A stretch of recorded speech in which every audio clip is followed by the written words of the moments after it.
سلام دوستان عزیز، دوباره در خدمتتون هستم. در این ویدیو ما صحبتی داریم در مورد در واقع SSI هستش که قبلا در موردش صحبت کرده بودیم، مطالبی هم قرار داده بودیم، ولی همچنان فکر میکنم سوالات زیادی هست در این مورد که هنوز دقیقا نحوه استفاده اون به چه صورته. یکی از کارهای خیلی خوبی که FXCM در این یکی دو ماه اخیر انجام داد، درست کردن این اندیکاتور SSI هست. دیگه لازم نیست که به پلتفرم در واقع خود FXCM بریم و کسانی که فقط اکانت لایو داشته باشن میتونن به SSI دسترسی داشته باشن. نه، الان به صورت اندیکاتور هم هست و میتونید این رو در واقع روی FXCM قرار بدید. در زیر این ویدیو هم لینکش رو برای دانلود قرار دادم و میتونید دانلود کنید توی صفحه. خب اینجا یه سری ارزهای حالا توضیحی میتونیم بگیم اصلی و کراس هست که FXCM در واقع قرار داده. حالا یه چند تا چیزای دیگه بیشتر هم هست ولی هنوز به صورت کامل نیست، ولی میتونیم چیزی رو که در موردش صحبت کنیم. در واقع همونجور که میبینید اینجا شورت هست و اینجا بخش لانگ هست که در واقع همونطور که میبینید اینجا چیزی که برای ما خیلی خیلی مهم هست بعد از این عدد 1.5 هست اینجا، چه در لانگ و چه در شورت.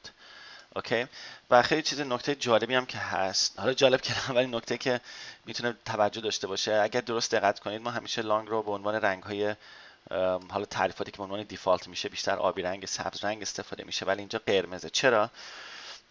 برای اینکه در معنی اولیه که FXCM تعیین کرده روی SSI هایی که داره، گفته که اگر بالای یعنی بیشتر از 1.5 در واقع اینها اومدن، اینجا منطقه بسیار اوور بوت هست و تریدر باید بر اساس تکنیکالی که داره دنبال شرایط در واقع سل بگرده و اگر اینها به بالای در واقع 2.25 اومد، دیگه هر لحظه امکان داره که خیلی سریعتر مثل اینجا که معکوسش رو اگر ببینیم یورو آزی و USD کد هست که در واقع ما میتونیم بگیم الان بر اساس تکنیکال ما میتونیم دنبال شرایط خرید باشیم و این همونطور که گفتیم 1.5 اولین بخشی است که بعد مورد توجه قرار بگیره و بعد زمانی که به 2.25 رسید میتونه در واقع شرایط خیلی راحت تر و حساس تر باشه.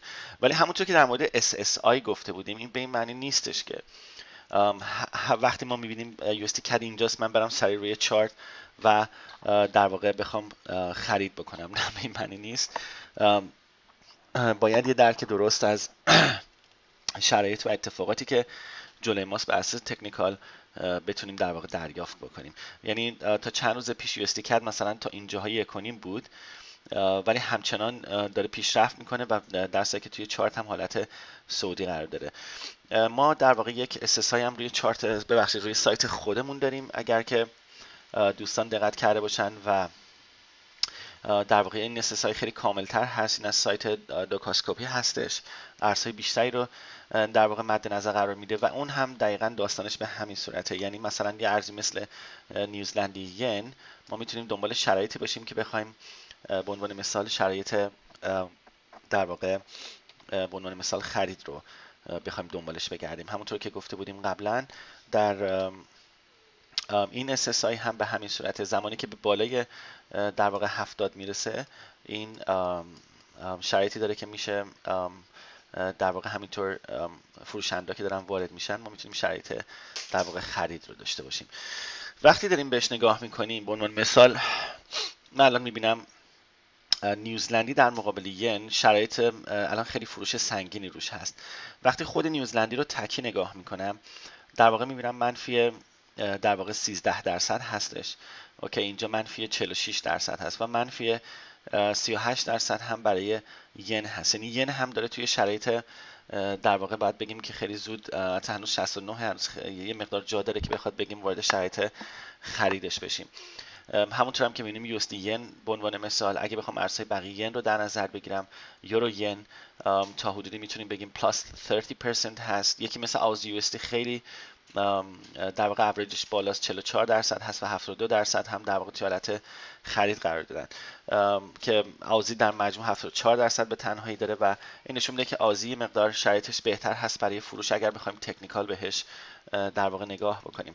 حالا اگه من بخوام یه نگاه به چارت بندازم روی در واقع نیوزلندی ین، اوکی، وقتی شرایط رو در واقع میبینم، همچنان میبینم که شرایط به صورتی هستش که، ببخشید اگر این گربایی منم همچنان صدا میکنن، یه مقدار حالا سر صداشون در واقع زیاد شده، ولی شرایط نیوزلندی ین رو هم وقتی در نظر میگیریم میبینیم چه لحاظ پرایس اکشن، چه لحاظ ایچیموکو توی تایم 4 ساعته ما همچنان تمایل زیادی نباید به خرید داشته باشیم تا زمانی که یکی از این خطوط پترن بخواد بشکنه و ساپورت های رسیستنس های کومو ایچیموکو تبدیل به در واقع رسیستنس بشه. اگر به تایم نیم ساعته برگردیم و بخوایم نگاه کنیم میبینیم که کاملا توی شرایط نزولی قرار داشته نیوزلندی ین و همونطور که گفتم ما باید شرایط تکنیکال، یعنی در آن واحد ما نمیایم اقدام به خرید بکنیم به عنوان مثال، چون که شرایط نیوزلندی و ین رو دیدیم در SSI.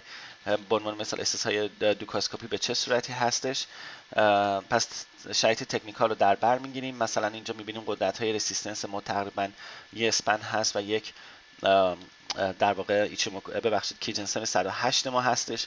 میگیم اینجا شرایط بدی نیست که ما بخوایم اگه با ریسک کمتر به عنوان مثال بخوایم، همونطور که حتی دلیل اصلی رو باید یادمون نره توی کومو هیچ وقت ترید نکنیم، اجازه بدیم که این رسیستنس باقی بمونه. وقتی رسیستنس باقی بود میتونیم مثلا سل رو در واقع بزنیم و بخوایم به لوهای پایینتر در واقع حرکت بکنیم، به مثلا در تایم نیم ساعته. وقتی با SSI ما در واقع میخوایم، در ویدیو قبلی مثلا ما دیدیم ولیوم خیلی سریعتر و راحتتر میتونه به ما کمک بکنه، ولی SSI بچه دقت کنید برای ترید های بلند مدت هست، نه برای اسکالپینگ یا ترید های 1 ساعته یا 2 ساعته. به خاطر همین اگر روی تایم فریم های بالاتر شما SSI رو مقایسه بکنید خیلی نتایج بهتر و قوی تری رو میتونید بگیرید. پس اینو دقت بکنید. من خودم همیشه نصیحتم این بوده که SSI روی 4 ساعته یا تایم فریم روزانه بهتر ترید بشه یا در نظر گرفته بشه و مقایسه بشه. این SSI در کل خیلی میتونه دیدگاه خیلی خوبی بهتون بده. حالا شما فرض کنید اگر اون ولیوم رو داشته باشید و مسائل پرایس اکشن و صحبت‌های دیگه که ما کردیم در واقع در مورد اصول اولیه چارت، وقتی اینها در کنار همدیگه قرار میگیره یک محیط بسیار امن و مناسب برای شما ایجاد میکنه که این محیط امن و مناسب میتونه دید خیلی خوبی برای شما بده برای وارد شدن به ترید، برای قرار دادن استاپ لاس و برای TP گذاشتن. اینها نکات خیلی مهمی هست که ما میتونیم در نظر بگیریم.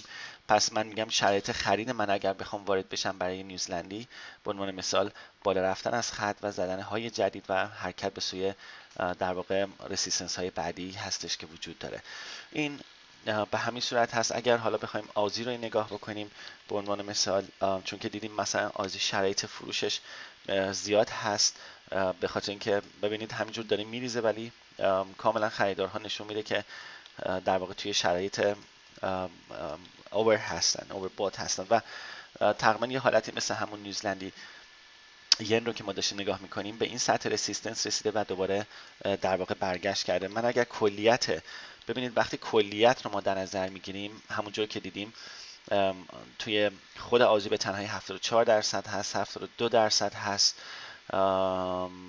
52% هست. یعنی ما وقتی میبینیم 70% آزی ین، وقتی مثلا میبینیم تمام کراس های یک ارز همه به این صورت اووربوت هستن، ما خیلی راحت تر میتونیم تصمیم به ببخشید در واقع فروش بگیریم.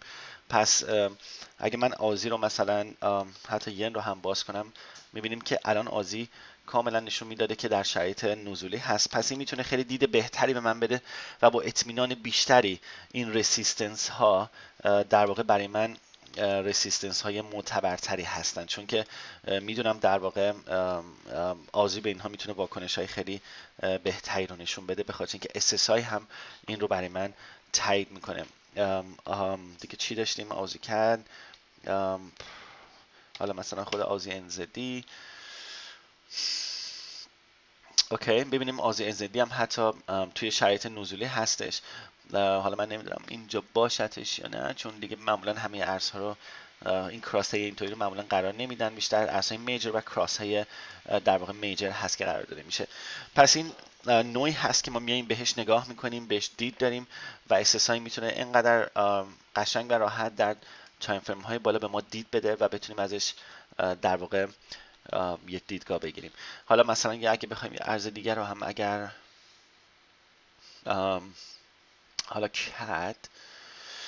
کد اونم تقریبا میشه گفت البته روی 63 هست، 26% هست، هنوز خیلی تو شرایط overbought نیستش که بخوایم در نظر بگیریم. چون مثلا USD CAD رو ما ببینیم، خریدارها همونطور که گفتیم خیلی وارد شدن، یعنی ما این شرایط تقریبا توی ببینید توی خود SSI FXCM هم داریم، یعنی در واقع یک شباهت هایی رو ما داریم در اینجا میبینیم. پس من اگر USD CAD رو اگر در ویدیو تحلیل بازاری که من قرار داده بودم یه توضیح دادم در موردش که USD CAD شرایطی داره که میتونه در واقع بخواد یه مقدار به خاطر شرایط نفته. ببینید USD CAD اصلا از لحاظ پرایس اکشنی هم ما بهش نگاه کنیم، کاملا خریدارها دیگه دارن اون زورهای آخرشون رو میزنن، ولی اینها همه مسئله اون فاندامنتال نفته که هنوز کد رو ضعیف نگه داشته و USD ممکنه همونطور که قبلا هم در ویدیو گفته بودیم شرایط رو ایجاد بکنه و بخواد حتی یه مقدار باز هم بالاتر بره وجود داره،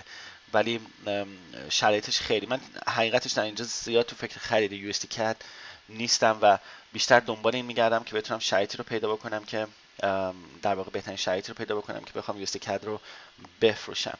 با اینکه SSI هم در واقع این رو مثلا به عنوان مثال داره به ما تا حدودی نشون میده و همچنان کد میشه گفت ضعیف هستش، ولی خیلی هنوز علاقه ندارم که با USD CAD بخوام ترید های بلند مدت یا رونددار رو بگیرم تا شرایطش نسبت به این رسیستنس کاملا مشخص بشه و علاوه پرایس اکشنی و ایچیموکوی ما بتونیم شرایط بهتر و کاملتری رو در واقع داشته باشیم و در اینجاها مثلا ولیوم هم هست که میتونه به نوعی به ما در واقع کمک بکنه.